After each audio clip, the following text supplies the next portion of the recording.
that she's a sanctioned individual and is not welcome here in the UK. Once celebrated as a symbol of modernity and progress, Asma Al-Assad's fall from grace is as dramatic as the collapse of the regime she's associated with. Born and raised in London, the British-born wife of ousted Syrian leader Bashar al-Assad now finds herself at the center of a diplomatic and legal storm. She is unwelcome in the country she was born in, the United Kingdom. Asma Assad was born in London in 1975, spent her early years in Britain before marrying Bashar al-Assad and stepping into the global spotlight as Syria's First Lady. But her role in the Assad regime has made her a highly controversial figure.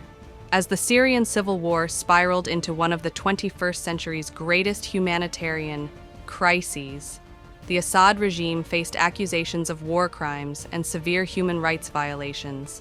Sanctions soon followed. Asma Assad, seen as a close ally of the regime, was sanctioned by the UK and other nations.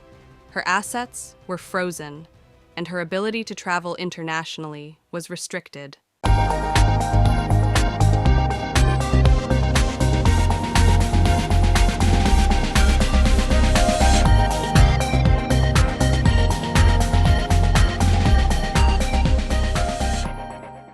Earlier this week, UK Foreign Secretary David Lammy confirmed that Asma Assad is a sanctioned individual and is not welcome in Britain.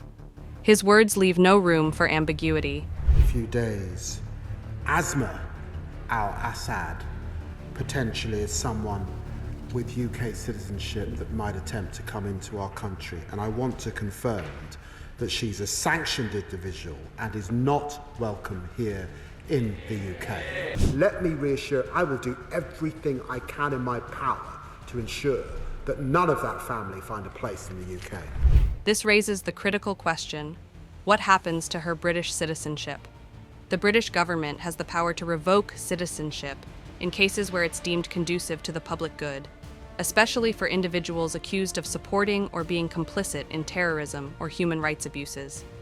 While Asma Assad's case appears to meet some of these criteria, no decision has been made yet.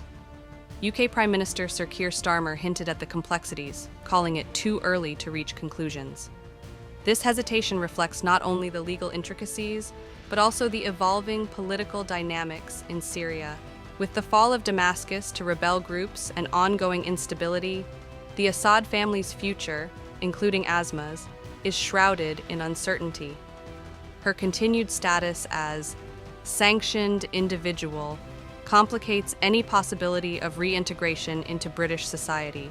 Despite allegations referred to the UK's War Crimes Unit in 2020 and 2021, these cases were ultimately dropped, further clouding the legal narrative. For more news and updates, keep watching Live Mint.